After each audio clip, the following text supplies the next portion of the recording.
تقریب رونمائی کے سلسلہ کو آگے بڑھاتے ہوئے خطیب یورپ و ایشیا حضرت اقدس علامہ ضیاء القاسمی صاحب رحمۃ اللہ علیہ کے صاحبزادے مولانا ظاہر محمود قاسمی صاحب چیئرمین پاکستان سنی علماء کونسل، ان سے درخواست کرتا ہوں وہ تشریف لائیں اور اپنی گفتگو سے اپنے ارشادات سے نوازیں۔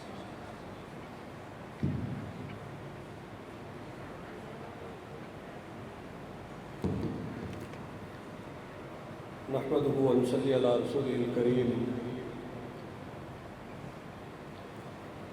اما بعد فاعوذ بالله من الشيطان الرجيم، بسم الله الرحمن الرحيم، ان الله عنده علم الساعة وينزل الغيث ويعلم ما في الارحام وما تدري نفس ماذا تكسب غدا وما تدري نفس بأي أرض تموت، صدق الله مولانا العظيم۔ قابل صد احترام علماء کرام، مشائخ اور ارباب علم و دانش، میرے لیے بہت ہی خوشی اور مسرت کی بات ہے کہ میں اپنے برادر مکرم حضرت مفتی مسعود صاحب دامت برکاتہ کی اس خوشی اور علمی کاوش میں شریک ہوں۔ جس طرح انہوں نے خوبصورت کتاب لکھی ہے، اسی طرح انہوں نے اس مجلس میں خوبصورت پھول بھی رکھے ہیں جس کی الگ الگ خوشبو ہم محسوس کر رہے ہیں۔ مجلس تحفظ سنت یہ ایک ایسا خوبصورت نام ہے کہ اس کی خوشبو اس لفظ کی نہ صرف میں اس حال میں محسوس کر رہا ہوں بلکہ اس کی ضرورت جو ہے پورے پنجاب میں اور پورے ملک میں شدت سے ہم محسوس کرتے ہیں۔ اور یہ میں سمجھتا ہوں کہ مفتی مسعود صاحب کی جو علمی کاوش ہے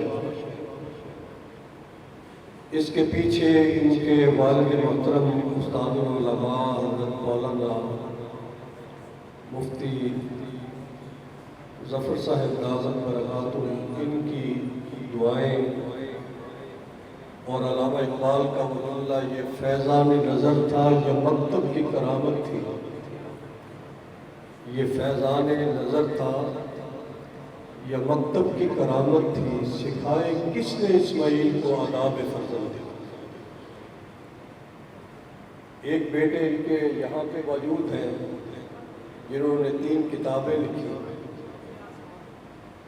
اور ایک بیٹے ان کے دوحہ قطر میں مفتی محمد الیاس صاحب ہمارے محترم بھائی ہیں، میں وہاں بھی ان کی خدمت میں حاضر ہوا تھا، وہاں پر بھی وہ توحید و سنت کے علم کو بلند کیے ہوئے ہیں۔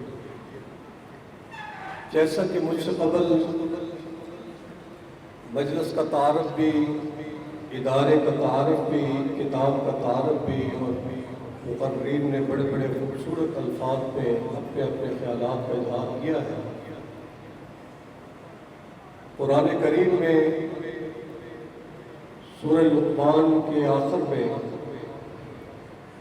جو اللہ رب العزت نے اس وقت فرما دیا کہ ان اللہ عنده علم الساعة وينزل الغيث ويعلم ما في الارحام وما تدري نفس ماذا تكسب غدا وما تدري نفس بأي أرض تموت، یہ 5 باتیں انتہائی اہمیت کی حامل ہے۔ جہاں تک قیامت کی نشانیاں ہیں، مختلف سیاستہ کی کتابوں میں ابواب قائم ہیں اور نشانیاں شیخ الحدیث بھی بیان فرماتے ہیں، علماء بھی بیان کرتے ہیں۔ کون کون سی نشانی ہے جو آج پوری نہیں ہوئی؟ آج ہی ہم نے اخبارات میں پڑھا کہ کم عمر شادی ہوئی اور کم عمر شادی میں اس جوڑے کے ہاں اولاد پیدا ہوا۔ یہ بھی قیامت کی نشانی ہے۔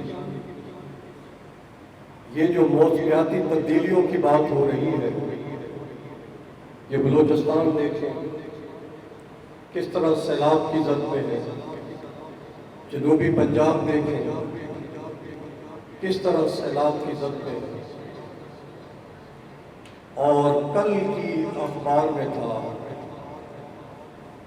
یورپ میں ایک ماں نے اپنے سگے بیٹے سے جو سب سے بڑا تھا، جب خامد سے علیحدگی ہوئی تو اپنے بڑے بیٹے سے شادی کی۔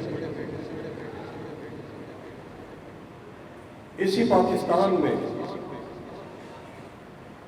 ایک خاتون بڑھیا 80 سالہ کسی قبرستان میں ہمیں ملتی ہے۔ جب میں اپنی والدہ کی قبر پہ گیا تو ایک دن اس بھائی سے ہم نے سوال کیا کہ آپ قبرستان میں کیوں ہیں؟ وہ کہتی ہے کہ میری اولاد نے مجھے دھکے دے کے گھر سے نکال دیا ہے اور میں قبرستان میں زندگی بسر کرتی ہوں۔ یہ قیامت کی نشانی ہے کہ 100 روپے کے بدلے فیصل آباد جڑا والا میں ایک نوجوان نے اپنی ماں کو قتل کر دیا۔ یہ قیامت کی نشانی ہے۔ وقت میں برکت ختم ہو گئی، روپے میں برکت ختم ہو گئی، ماحول میں برکت ختم ہو گئی، اور فتنے ابھر رہے ہیں۔ روزانہ نئے نئے فتنے اس ملک میں جنم لے رہے ہیں۔ سوشل میڈیا کے ذریعے ہمارے اوپر ایک سخت وار کی جا رہی ہے۔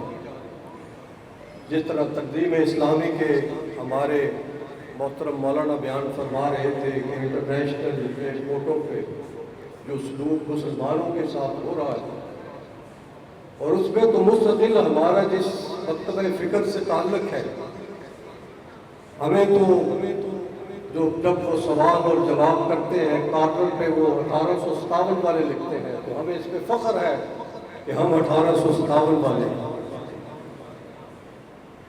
ہمارے بزرگوں نے، ہمارے اکابرین نے ایک جدوجہد کی ہے، تو اس جدوجہد میں ہمارے اس عزیز بھائی کی طرف سے یہ علمی خدمت بہت سنہری حروف سے لکھی ہوئی ہے، اور ان کی کتابوں کے جو ٹائٹل ہیں، بہت ساری ملک میں تقریب رونمائی میں شرکت کا موقع ملتا ہے، مگر الحمدللہ یہاں جس خوبصورتی کے ساتھ انہوں نے اور ان کی پوری ٹیم نے، ان کے پورے رفقا نے جس انداز سے اس منظر کو آپ کے سامنے پیش کیا، تو خدا کی قسم دل سے دعائیں نکلتی ہیں۔